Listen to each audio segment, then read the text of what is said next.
நாங்கள் அறிவித்த இயேசுவை தவிர அவர்கள் வேறொரு டூப்ளிகேட் இயேசுவை அறிவிப்பார்கள். புரிஞ்சுங்களா? டூப்ளிகேட் இயேசுவை அறிவிப்பார்கள். நாங்கள் இயேசுவை அறிவிப்போம். ஒரிஜினல் இயேசுவை கொடுக்கிறாரு, டூப்ளிகேட் இயேசு. அல்லது நீங்கள் பெற்ற அபிஷேகத்தை தவிர அவர்கள் வேறொரு தூய ஆவியாரை பற்றி பேசுவார்கள். பைபிளை இல்லாம பைபிளுக்கு விரோதமான பரிசுத்த ஆவியை பற்றி பேசுவார்கள். கவனிச்சுக்காங்க. நாங்கள் சொன்ன தூய ஆவியாரை தவிர அவர்கள் வேறொரு தூய ஆவியாரை பற்றி பேசுவார்கள். அல்லது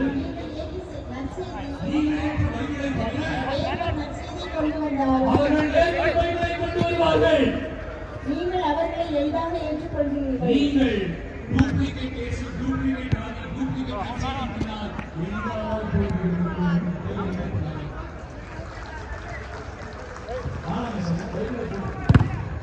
மக்கள் எதுக்கு அதிகமா போவாங்க? டூப்ளிகேட் மேல போவாங்க. மக்கள் எதுக்கு அதிகமா போவாங்க? டூப்ளிகேட். நாங்கள்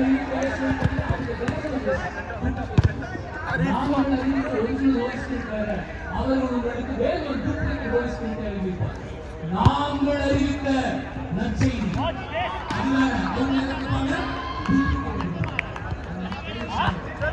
நற்செய்தியை தேவ தூதரை தவறாக அறிவித்தால் சபிக்கப்படுவார்கள். தேவ தூதரை நற்செய்தி தவறாக சபிக்கப்படுதல் போன்ற பைபிள்ல கலாத்தியர் 1:10 பிரியமானவர்களே, இங்கு அனைவரும் இணைந்திருப்பது மனிதர்களை திருப்திப்படுத்த அல்ல, இறைவனை மகிமைப்படுத்த, இறைவனை திருப்திப்படுத்த. கைகளை தட்டி அவர்களுக்கு எல்லாம் நல்லா சத்தமா மிக சத்தமா சத்தம் கலாத்தியர் 1:10 நாம் வாழ்வது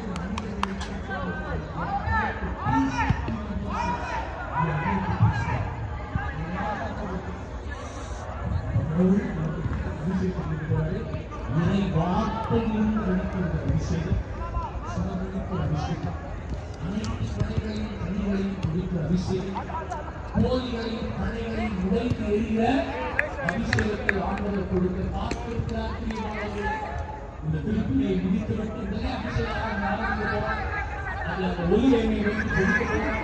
அந்த ஒளி எண்ணெய் எல்லாத்தையும் ஊற்றி இந்த ஆண்டவருடைய ஆசீர்வாதத்தை வேண்ட போகிறோம். எல்லா விதமான தடைகள், தொல்லைகள், கேள்விகள், சாத்தானுடைய பிரச்சனைகளுக்கு விடுதலை தரும். சாத்தானுடைய வெளியே காப்போம். நான் ஒரு சர்ச்சையில் சாத்தானுக்கு பேசுகிறேன்.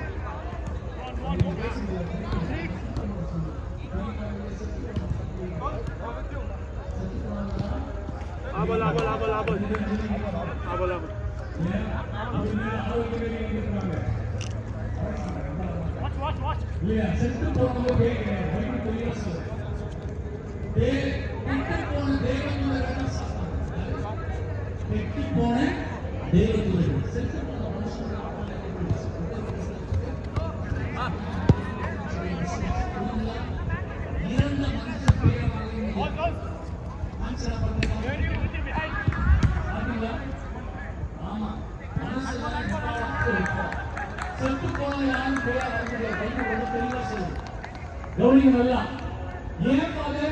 ஏன்னா ஆன்மா அவனுக்குரியது, ஆன்மா அவனுக்குரியது, கடவுளுக்குரியது. பிரியமானவர்களே, சாத்தான் அது கெட்டு போன தேவதூதர்கள் பைபிள் இருக்கு. அதை பற்றி நான் பேசிக்கிறேன். ஆனா இங்க சொல்ல முடியாது, அது ரொம்ப நேரம் ஆகும். ஆனா இதை மட்டும் ஞாபகம் வச்சுக்கோங்க. சாத்தான் அவன் எதிர்த்து அவர்களுடைய வல்லமை. சரியா? இரண்டு பேர் கிடையாது. பேய் அவன்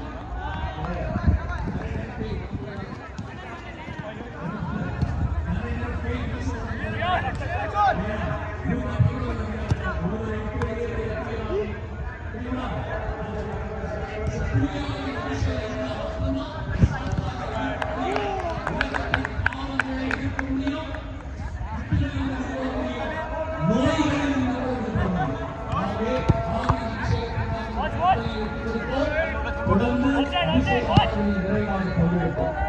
பின்னாடி உட்கார்ந்து சரியா தெரியல, முன்னாடி வாங்க. முன்னாடி கார்பெட் இடம் இருக்கு, நீங்க தாராளமா முன்னாடி உட்கார்ந்து.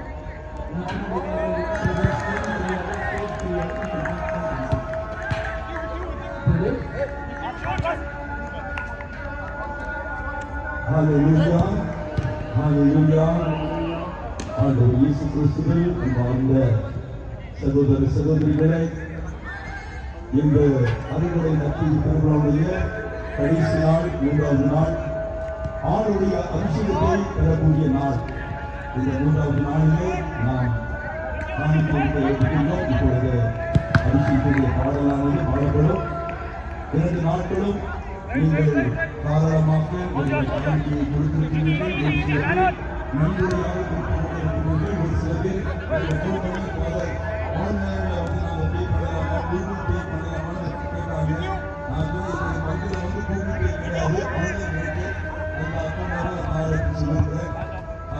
சொல்ல மாதிரி வந்து இந்த அறுவடை நற்செய்தி திருவிழாவுக்கு நேரங்கள் ஒரு 4 லட்சம் ரூபாய் நம்ம வந்து ஒரு 2 லட்சம் கொடுத்திருக்கிறோம். காரணமாக என்னுடைய காணிக்கையை செலுத்தி இந்த நற்செய்தி திருவிழா சிறப்பாக இன்னும் வரக்கூடிய நாளிலே இந்த முன்பை நான் இதிலே ஆண்டவர்தாமே ஏற்பாடு செய்தவர்களாக நாம் ஒருவருக்கு உதவியாக இருப்போம். ஒரு பாடலை திருப்பதிக்கு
தயவு செய்து கண்காணிக்க சொல்லிப்போம். எங்களோடு கொஞ்சம் பேசுகிறேன்.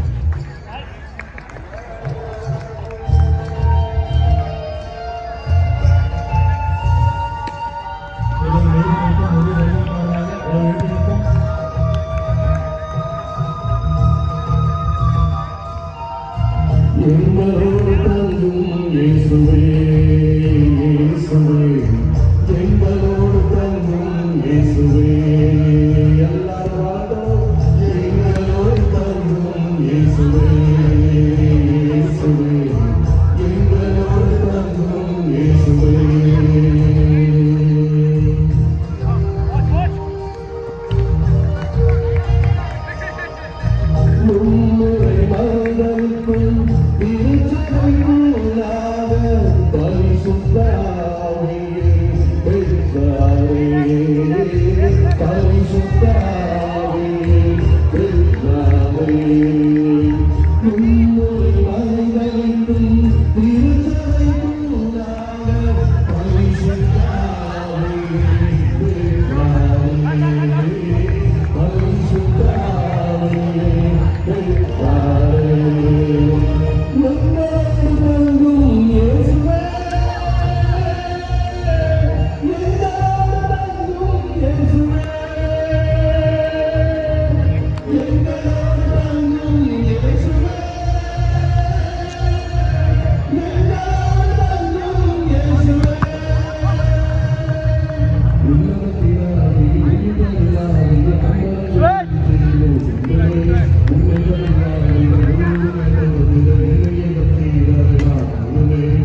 தந்தை மகன் தூய ஆவியாரின் பெயராலே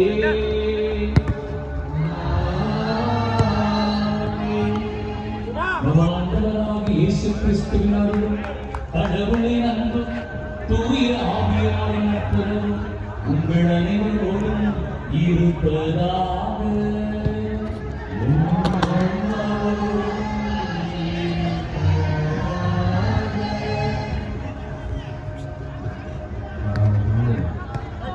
என்னிடம் பாவம் இல்லை என்று சொல்கிறவன் பொய்யன் என்று ஒரு வார்த்தை சொல்கிறார். ஆண்டவரே, நான் பாவி, என்னை மன்னியும் என்பதுதான் உன்னதமான ஜெபம். பரிசுத்த ஆவியின் அபிஷேகத்தை பெறுவதற்கான அடிப்படை ஜெபம். ஆண்டவரே, நான் பாவி, என்னை மன்னியும். ஆகவே கண்களை மூடி, அப்பா, இதோ நாங்கள் ஈடுபடவிருக்கிற அபிஷேக ஆராதனையிலே நாங்கள் உங்களுடைய சித்தத்தின்படி அந்த அபிஷேகத்தை பெற்றுக் கொள்ளவும், தடைகள் நோய்கள் நீங்கவும், கட்டுகள் சாபங்கள் மறையவும் ஆண்டவரை எங்களை தகுதி கொடுத்து எங்கள் பாவங்களை மன்னித்தது என்று சொல்லி சொல்லிட்டோம். எல்லா இறைவனிடமும்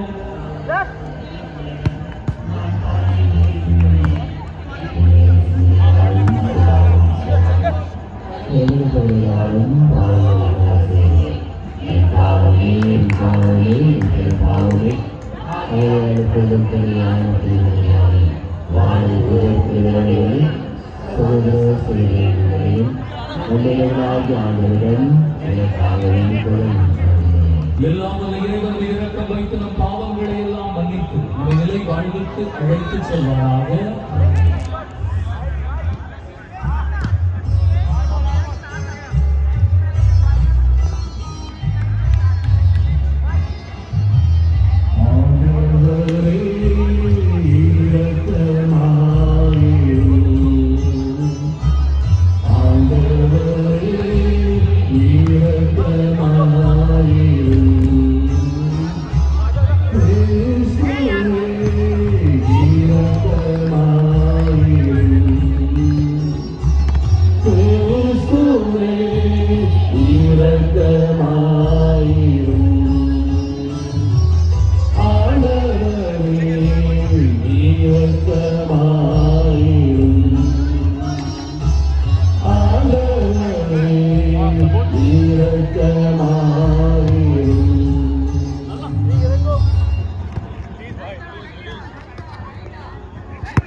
எங்களுக்கு கட்டளையிட்டு உமது வார்த்தையினால் எங்கள் உள்ளத்திற்கு ஊட்டமளிக்க உள்ளம் கொண்டீர்களே. அகவொழியால் நாங்கள் தூய்மையாக்கப்பட்டு உமது மாட்சியை கண்டு மகிழ்வோமாக. உம்மோடு தூய ஆவியாரின் ஒன்றுக்கு இறைவனாய் என்றென்றும் வாழ்ந்து ஆட்சி புரிகின்ற எங்கள் ஆண்டவர் உம் திருமகனாகி இயேசு கிறிஸ்து வழியாக உம்மை மன்றாடுகின்றோம்.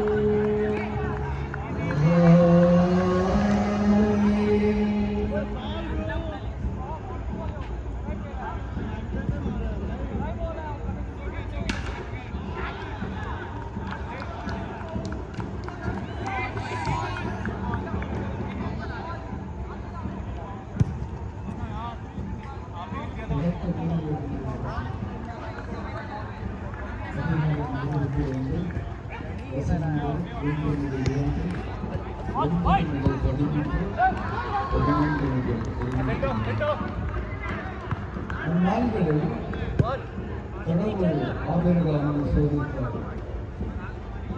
அவர் அவரை நோக்கி, ஆபிரகாம் அவரும் இதோ என்றார்.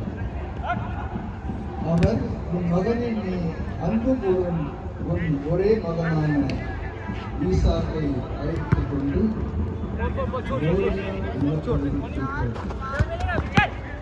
அங்கு நான் உனக்கு காட்டும் மலைகளில் ஒன்றின் மேல் ஏறி பலியாக அவனை நீ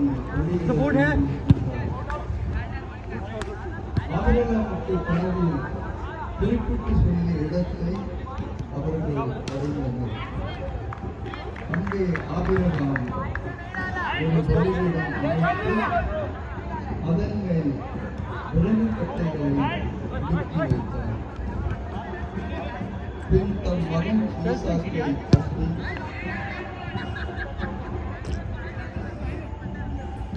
பீடத்தின் மீது இருந்த விலங்கு கட்டைகளின் மேல் கிடத்தினார். ஆபிரகாம் தம் மகனை வெட்டுமாறு தம் கையை நீட்டி கத்தியை கையில் எடுத்தார். அப்பொழுது ஆண்டவரின் தூதர் வானத்திலிருந்து ஆபிரகாம் ஆபிரகாம் என்று கூப்பிட அவர், இதோ அடியேன் என்றார். அவர், பையன் மேல் கை வைக்காது, அவனுக்கு எதுவும் செய்யாது. உன் ஒரே மகனையும் எனக்கு பலியிட நீ தயங்கவில்லை என்பதிலிருந்து நீ கடவுளுக்கு அஞ்சுபவன் என்று இப்போது நான் அறிந்து கொண்டேன் என்றார். அப்பொழுது ஆபிரகாம் தம் கண்களை உயர்த்தி பார்த்தார். இதோ முட்செடியில் கொம்பு மாட்டிக்கொண்டு நின்ற ஓர் ஆட்டுக்கிடாயை கண்டார். உடனே ஆபிரகாம் அங்கு சென்று அந்த கிடாயை பிடித்து தன் மகனுக்கு பதிலாக ஒரு பலியாக்கினார்.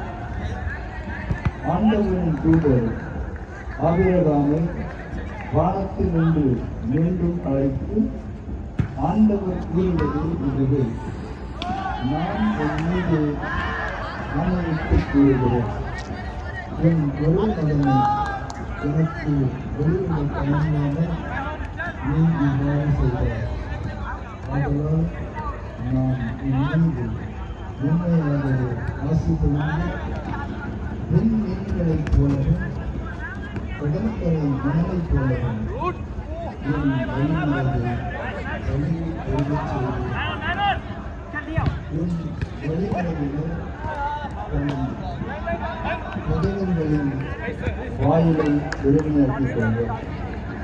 மேலும் நீ என் குரலுக்கு செவி கொடுத்ததனால் உலகின் அனைத்து இழத்தவரும் என் வழிமரபின் மூலம் எங்களுக்கு ஆசி கூடிக்கொள்வர் என்றார். ஆண்டவரின் தலைவர்.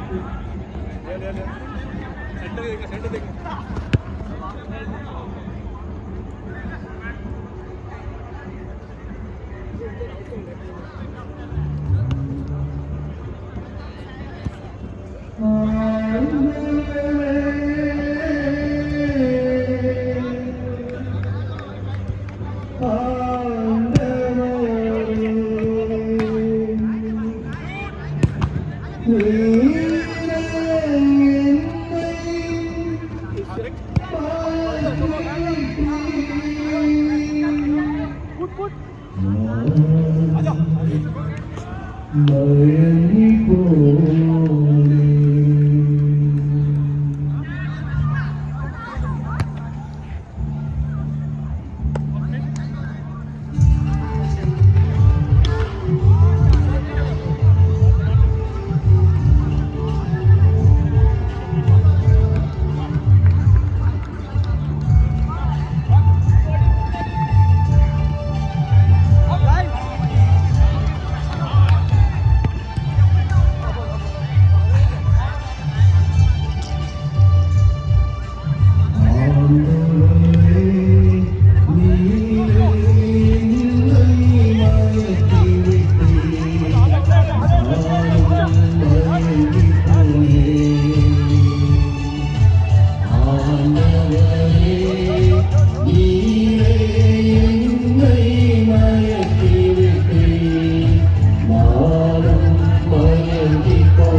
அவரை நமக்காக ஒப்புவித்தார்.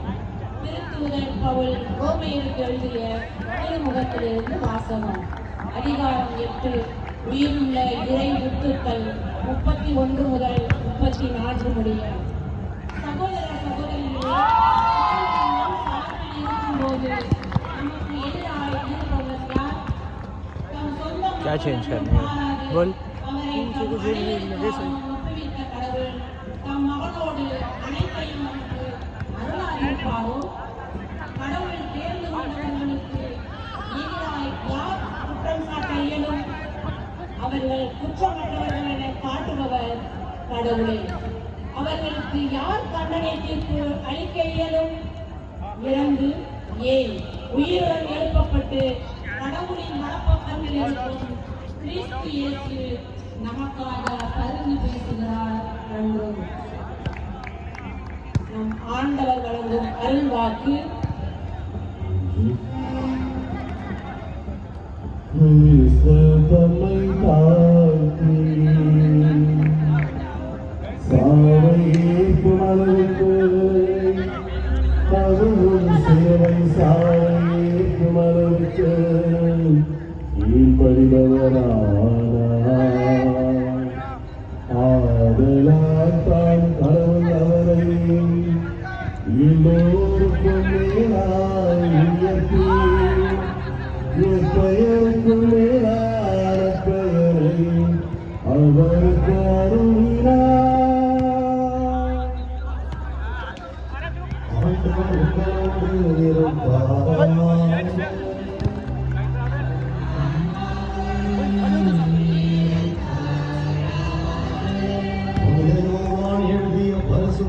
செய்தியிலிருந்து வாசகம்.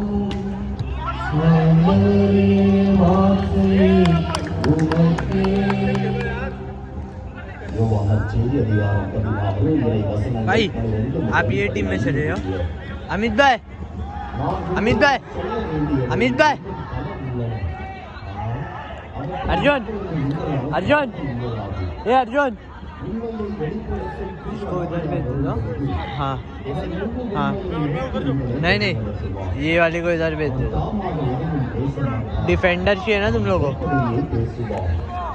வரப்போகின்றவற்றை உங்களுக்கு அறிவிப்பார். அவர் என்னிடம் கேட்டு உங்களுக்கு அறிவிப்பார். இவ்வாறு அவர் என்னை மாற்றிக்கொள்ளுகிறார். தந்தையுடையவை யாவும் என்னுடையவையே. எனவேதான் அவர் என்னிடமிருந்து பெற்று உங்களுக்கு அறிவிப்பார் என்றார்.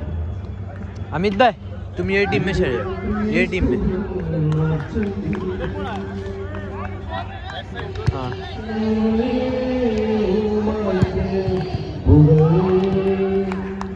भार्गव भाई टीम चेंज हुई है. हाँ ये इधर चले गए और वो आपकी टीम है. हाँ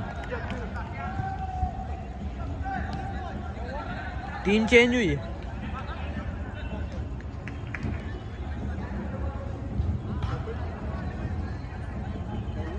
टीम चेंज हुई.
உங்களுடையதும் என்னுடையதுமான இப்பலி எல்லாம் வல்ல தந்தையாம் இறைவனுக்கு ஏற்றதாகும்படி மன்றாடுவோம்.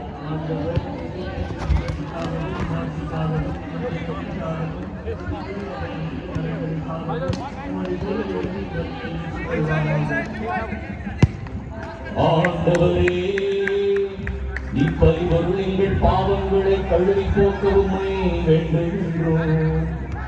பாஸ்கா விழாவை கொண்டாடுவதற்கு உம்மீது நம்பிக்கை கொண்டோரின் உடல்களையும் மனங்களையும் அது புனிதப்படுத்துவதாக எங்கள் ஆண்டவராகிய கிறிஸ்து வழியாக உம்மை மன்றாடுகின்றோம்.